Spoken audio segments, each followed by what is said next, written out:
Aí, meu amigo do Fato Ligado, vou trazer para vocês aqui a entrevista que o Julian Lemos, o ex-aliado do Bolsonaro, deu aí para um podcast, um programa G-Click TV, né? Muito legal. Aproveita aí quem quiser assistir aí a entrevista completa, eu vou deixar aí o link aí na descrição e você vai lá e assiste a entrevista completa. Mas nesse primeiro momento aqui, a gente vai ver o Julian Lemos falando um pouco aí do que aconteceu com aquele extremista lá nos Estados Unidos, né? Que todo mundo sabe o nome dele, que ele acabou sofrendo o que pregava, né? Infelizmente aconteceu essa tragédia, mas o Julian fala isso aí de maneira bem clara, onde você vai entender perfeitamente o que foi que aconteceu. Mas sem mais delongas, vamos lá, né, pro vídeo. Aproveita e se inscreva no canal, deixa aquele like e fique ligado aí, porque o Fato Ligado sempre traz as melhores entrevistas aí do Julian Lemos para vocês. Então vamos lá para a Convidado é mais entrevista que do Julian. especial, é paraibano, é nacional, é polêmico. Com vocês, Julian Lemos. Que bom tê-lo aqui, Julian. Obrigado pelo convite, Clilson. Eu não poderia lhe faltar esse convite. E para que a gente possa bater esse papo, só lamento ser 20 minutos. A partir de agora a gente tem 20 minutos desse cronômetro aí na sua cabeça para a gente trocar ideia. Julian, você era um empresário bem da Paraíba e de repente você entra no mundo da política. Se aproximou de Bolsonaro e foi coordenador geral da campanha dele no Nordeste. Era o homem mais influente. Como é que é esses gatilhos para entrar na política? É o que eu queria saber. Na realidade, Clilson, por ele ter sido maior politicamente, eu era neófito, não era do meio, ele que se aproximou de mim e o campo dele me atraiu. Então, na realidade, não foi algo programado. Política, quem entende, e quem não é apenas da arquibancada, compreende que é destino. Você nem escolhe para entrar, muito menos para sair. Porque sair ninguém quer. E entrar, muitas vezes, você passa a vida inteira tentando e nunca entra. Tem pessoas que dão a vida para ser vereador. Eu fui deputado Federal. de primeiro mandato e um dos homens, em determinado momento, mais influentes do país. Da República. Da República, Verdade. isso é verdade. Então, assim, para isso é preciso honestidade, compreender exatamente essa página da minha vida que eu tenho com muita honra. Isso para mim não é demérito nem vergonha. Eu sou um arquivo vivo de coisas muito importantes que serve também para falar para as pessoas, para que as pessoas não cometam os mesmos erros que a sociedade brasileira, na minha opinião, vem cometendo. E qual é o choque que se tem um empresário e para o mundo político de um sistema que poucos conhecem em Brasília? Um sistema que tritura almas, tritura carnes. Clilson, você falou algo realmente muito importante. Tirando, às vezes, o bom humor que a gente tem na entrevista, mas você está falando de uma realidade que me preocupa muito na sociedade. Eu, como homem público que fui e ainda sou, que estou aqui falando sobre política, na realidade é uma engrenagem extremamente inteligente e que as pessoas acham que estão apenas assistindo essa engrenagem. Elas fazem parte da própria engrenagem. Essas pessoas são peças de um tabuleiro altamente complexo, que existe por trás uma engenharia de um poder até que eu chamo oculto, e que eu falei isso na TV É como um recentemente. filme oculto que a gente É um filme oculto, vai... exatamente. Por exemplo, existe uma dualidade, que você acha que faz parte de um lado.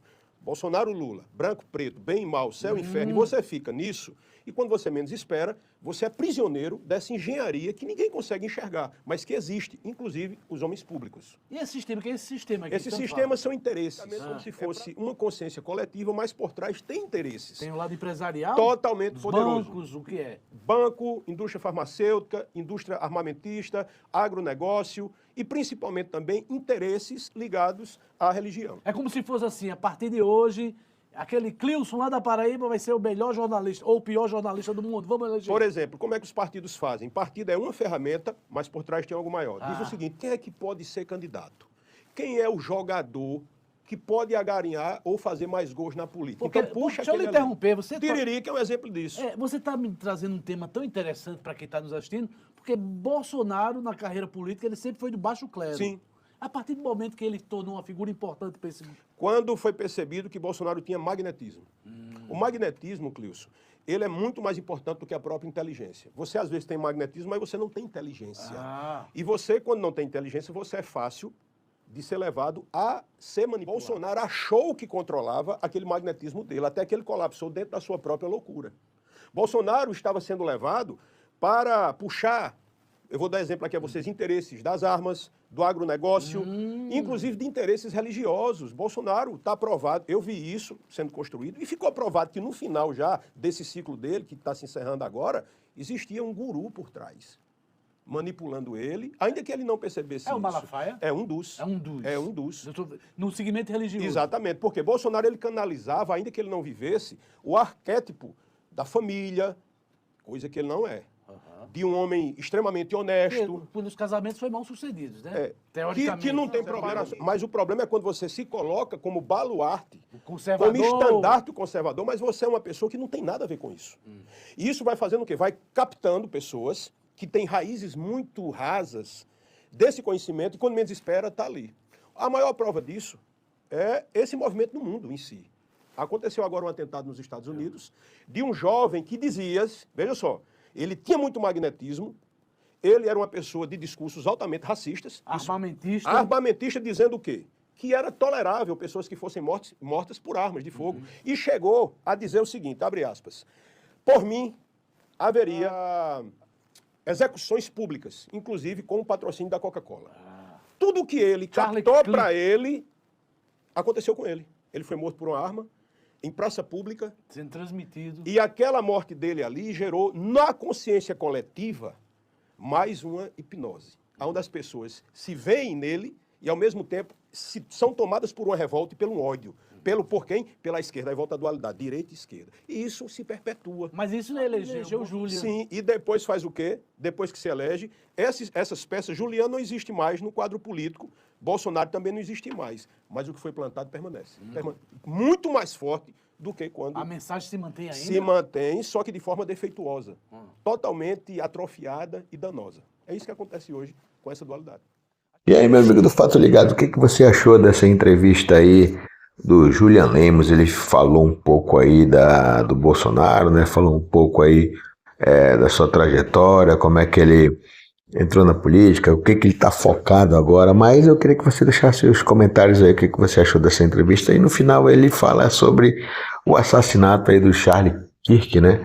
Onde ele pregava, tudo que ele pregava aconteceu com ele, né? Ele era a favor das armas, né? Ele fazia discurso de ódio.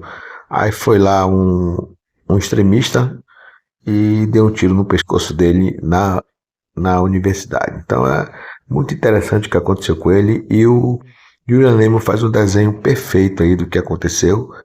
E que, como se ele estivesse provando do próprio veneno, né? Foi uma tragédia, né? Muitos aí estão pegando essa morte do Charlie Kirk para tripudiar em cima e inclusive já teve até gente cancelado. Então isso é muito, muito ruim, né? Você através de uma morte, de uma tragédia, né?